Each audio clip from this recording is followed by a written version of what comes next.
Good morning बच्चों। चले निकालिए क्लास 8। हम लोग देख रहे थे अकबरी लोटा, जिसमें पंडित विलवासी जी अपनी बुद्धि लगा करके ब्रिटिश को बेवकूफ बना करके वह सड़ा पचा हुआ लोटे को अकबरी लोटा बता करके ब्रिटिश को सनका करके 500 में बिकवा दिया। अब क्या हुआ? यह सुनना था कि साहब के चेहरे पर प्रसन्नता की कूंची फिर गई। प्रसन्नता की कूंची मतलब जैसे ब्रश से उसके चेहरे पर कोई कलाकार खुशी का साइन बना दिया। उसने झपट कर लोटा लिया और बोला कि फिर बिलवासी पलट न जाए। बोला अब मैं हंसता हुआ अपने देश लौटूंगा, ध्यान से समझना। और बोला अब मैं एकदम बड़ी शान से अपने देश लौटूंगा और मैं अपने पड़ोसी मेजर डगलस की डींग, यानी बक बक बक बक बहुत बकवास करता, बहुत डींगे मारता हुआ मेरा पड़ोसी जो है मेजर डगलस, सुनते सुनते मेरे कान पक गए थे। जब भी भेंट होती थी मेजर डगलस से, वो बोलता था मेरे पास ये है, मेरे पास वो है। जब यह ब्रिटिश बोलता था मेरे पास 14वीं शताब्दी के समान है, तो मेजर डगलस बोला 14वीं मेरे पास 12वीं का है। यानी मेजर डगलस जो है हमेशा वह कहता था कि उसके पास सबसे पुरानी चीजें हैं, और उस समय इस ब्रिटिश को सिर झुकाना पड़ता था। अब जो है वह बोलेगा कि मेरे पास तो है 16वीं शताब्दी का सामान है, तुम्हारे पास कितनी, यानी कितनी पुरानी है। ब्रिटिश जो है अपनी प्लानिंग बता रहा है। तो पंडित विलवासी पूछा ये मेजर डगलस कौन है? बोला रे मेजर डगलस मेरे पड़ोसी हैं, पुरानी चीजों के संग्रह करने में मेरी उनकी होड़ लगी रहती है, कंपटीशन, कौन सबसे पुरानी चीजें कलेक्ट करके रखता है। गत वर्ष, पिछले साल, जानते हैं मेजर डगलस जब हिंदुस्तान आया था और यहां से जहांगीरी अंडा ले गया था। देखो एक बेवकूफ को दूसरा कैसे बेवकूफ बनाता है ना। पिछले साल जो है मेजर डगलस हिंदुस्तान आया था और वहां जो है यहां से जहांगीरी अंडा लेके गया था, जहांगीर के समय का अंडा, एग। अब तुम कल्पना करो कि उस समय का अंडा अभी तक होगा। ये ब्रिटिश भी कितना बेवकूफ है, उसको सच मान कर करके परेशान हो रहा था। वही सुना रहा है कहानी कि पिछले गत वर्ष वे हिंदुस्तान आए थे और यहां से जहांगीरी अंडा ले गए थे। बोले जहांगीरी अंडा? अरे अंडा तो बस 1-2 दिन का मेहमान है, जहांगीर के समय का अंडा हिंदुस्तान से ले गया। बिलवासी जी समझ गए कि महामूर्ख है। बोला हाँ जहांगीरी अंडा। मेजर डगलस ने समझ रखा था कि हिंदुस्तान से वही अच्छी चीजें ले सकते हैं। मेजर डगलस क्या सोचता था कि वही एक आदमी है जो हिंदुस्तान से अच्छी अच्छी पुरानी चीजें ले जा सकता है, वह नहीं ले जा सकता है क्या? अरे जहांगीर का अंडा ले आया तो देखो मैं भी 16वीं शताब्दी का लोटा ले जा रहा हूं, अब उसको बताएंगे, दिखाएंगे। या तो बेवकूफ बनाई, अब फिर बेवकूफ बनने जा रहा है। तो बिलवासी को बड़ा आश्चर्य हुआ कि जहांगीरी अंडा अभी तक, जरा कैसे, जरा बताइए। तो वही बोला पर जहांगीरी अंडा है क्या? बिलवासी सोचा कि अंडा एक नहीं, माने कोई दूसरी चीज होगी। तब वो कहानी बताता है जो डगलस इसको बताया। तो डगलस मूर्ख, एक मूर्ख दूसरे मूर्ख को बता रहा है मूर्ख बनाकर, यह भी फिर मूर्ख बनने जा रहा है। कैसे, सुनिए। आप जानते होंगे एक कबूतर ने नूरजहां से जहांगीर का प्रेम करवा था, यह सच्ची घटना है। उसको आधार बना करके बेवकूफ बनाया है डगलस इस ब्रिटिश को। जहांगीर के पूछने पर कि मेरा एक कबूतर तुमने कैसे उड़ जाने दिया। एक समय की बात है कि नूरजहां जो है 2 कबूतर, यानी एक जोड़े कबूतर को लेकर के, मैंने उसके घर में वह पालती थी वह जहांगीर और नूरजहां। तो नूरजहां जो बैठ करके एक कबूतर हाथ में लेकर के, एक कबूतर कहीं फुदक रहा था उसकी जोड़ी, और एक कबूतर को लेकर के अपने गोद में बैठ करके उसे पुचकार रही थी, प्यार कर रही थी। उधर से जहांगीर आए तो एक ही कबूतर था। तो एक कबूतर देख करके जहांगीर नूरजहां से पूछते हैं, क्या पूछते हैं सुनो। एक कबूतर देख हाथ में पूछा कहां अपर है। अपर का मतलब दूसरा। जहांगीर पूछा तो इधर से नूरजहां जवाब देती है अपर कैसा, और अपर का मतलब फिर दूसरा होता है, सेकंड वन।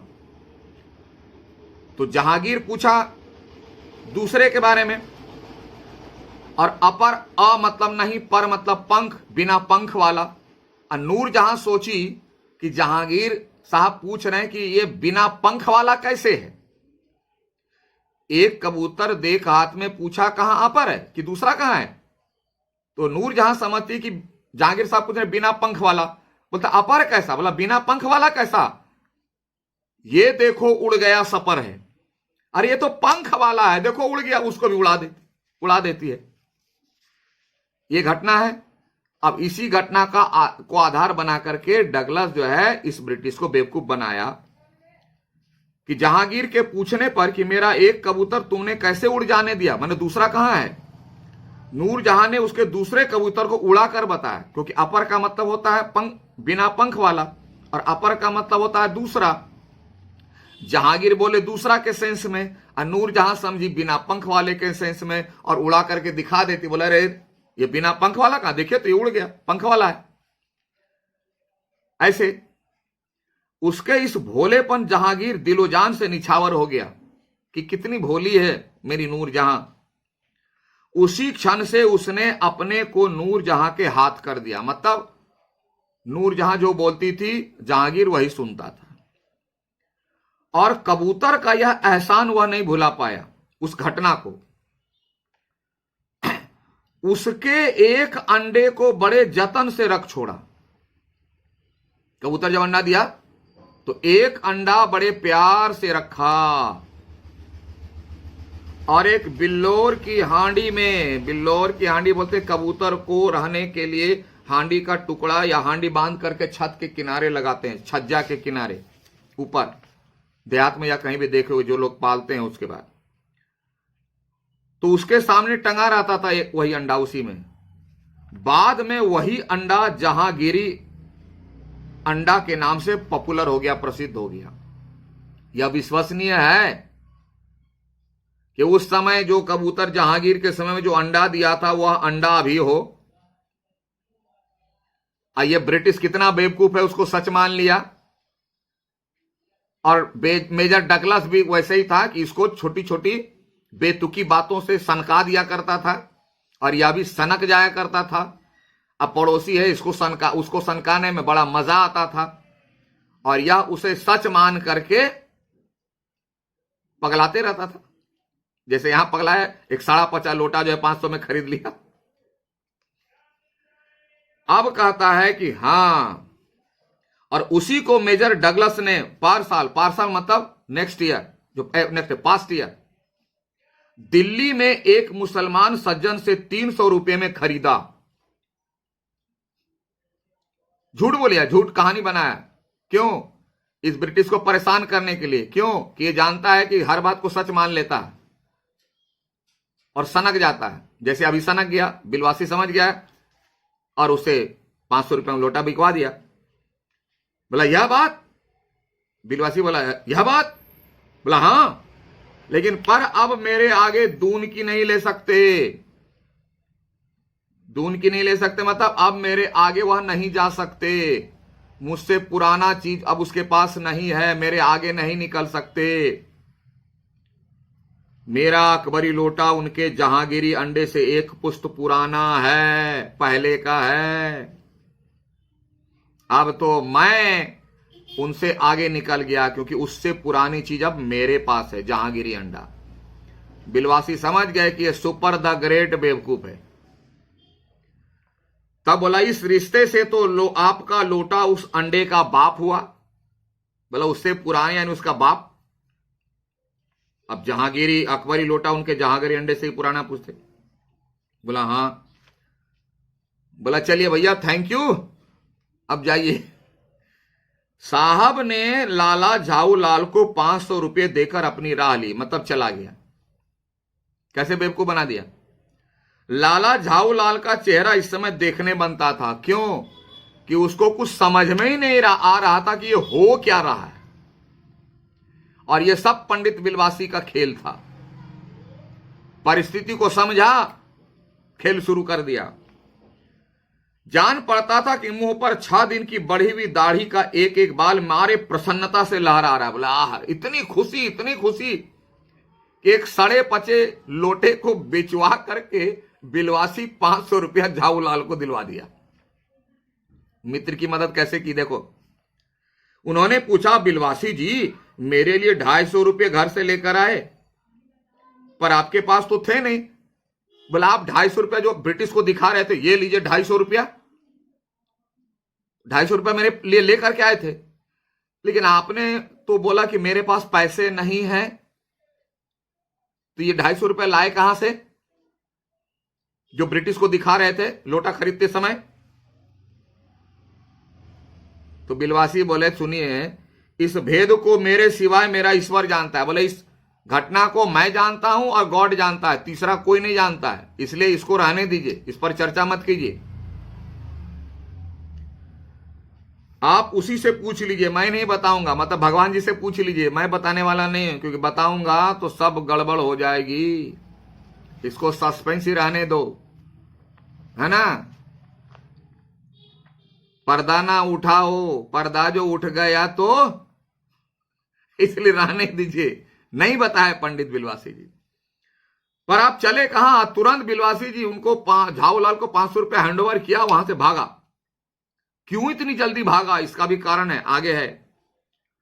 अभी मुझे आपसे काम है 2 घंटे तक। बोला, अरे भैया 2 घंटे काम है, इतना बड़ा काम आपने कर दिया, थोड़ा गप सप करो, चलो चाय वगैरह पी लो, नाश्ता कर लो।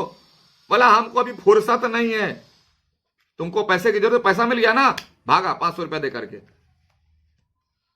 बोला 2 घंटे तक फुर्सत कहां? हाँ और क्या, अरे अभी मैं आपकी पीठ ठोक कर शाबाशी दूंगा। बोला तुमने कितना बड़ा काम कर दिया, 250 मांग की जरूरत थी, 500 रुपया की व्यवस्था कर दिया, तो थोड़ा इसमें 1 घंटा लगेगा ना तुम्हारी प्रशंसा करने में। और फिर गले लगाकर धन्यवाद दूंगा, थैंक यू बोलूंगा कि क्या मित्र हो तुम यार। 1 घंटा इसमें भी लगेगा, तुम्हारी मित्रता की प्रशंसा करने में 2 घंटा तो चाहिए, फिर चाय पानी नाश्ता होगा। बोला अच्छा अच्छा, पहले 500 रुपये गिनकर सहेज लो। बोला गिनो 500 रुपये है कि नहीं, इसको रखो, बाद में मिलेंगे। रुपया अगर अपना हो तो उसे सहेजना, सहेजना मतलब ठीक से रखना, एक सुखद मनमोहक कार्य है। अगर अपना रुपया है ना तो गिनने में बड़ा मन लगता है, आनंद आता है, बार बार गिनने का मन करता है। मनुष्य उस समय सहज में ही तन्मयता प्राप्त कर लेता है। मतलब एकदम तन्मयता, मतलब सब कुछ भूल करके रुपये गिनने में लग जाता है। धन है ना। झाऊलाल यही करने लगे।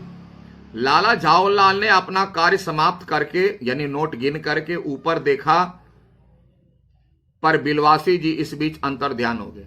ऊपर देखा मतलब लोटा जहां से गिरा था वहां देखा, या कोई पत्नी तो नहीं देख रही है। इधर देखा, इधर बिलवासी जी गायब। उस दिन रात्रि में बिलवासी जी को देर तक नींद नहीं आई। बेचारे बहुत बेचैन थे। वे चादर लपेटे चारपाई पर पड़े रहे। 1 बजे वे उठे। क्यों बेचैन थे सुनिएगा। धीरे, बहुत धीरे से अपनी सोई हुई पत्नी के गले से उन्होंने सोने की वह सिकड़ी, चेन निकाली, जिसमें एक ताली यानी चाबी बंधी हुई थी। फिर उसके कमरे में जाकर उन्होंने उस ताली से संदूक खोला, चाबी से बक्सा खोला, बड़ा वाला।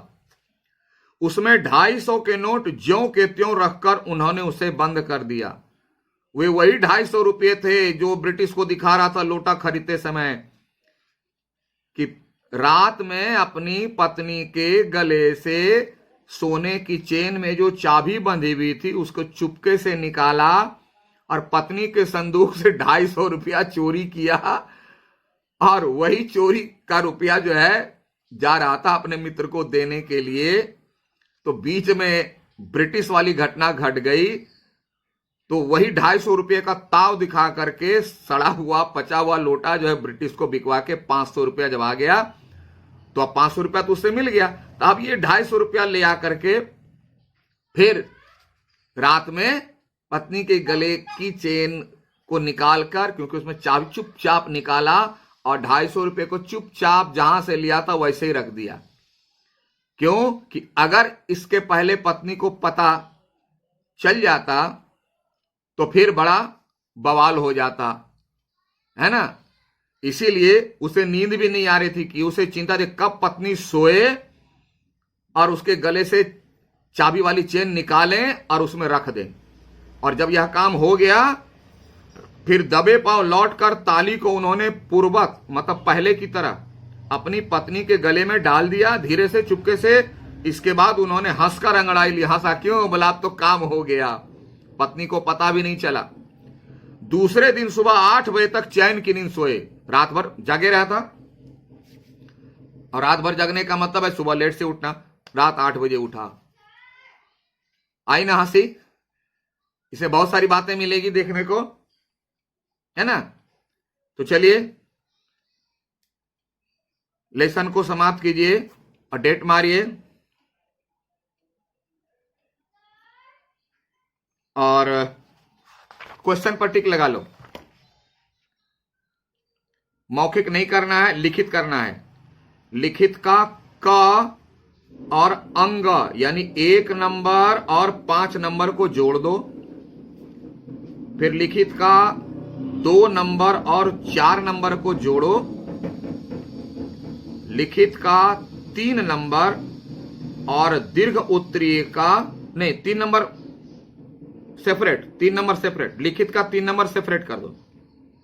और दीर्घ उत्तरी का 1 2 3 और 5, नहीं 1 2 3 और 6, यानी क ख ग और अंग, च का दोनों, घ रंगो नहीं लिखना है, ठीक है।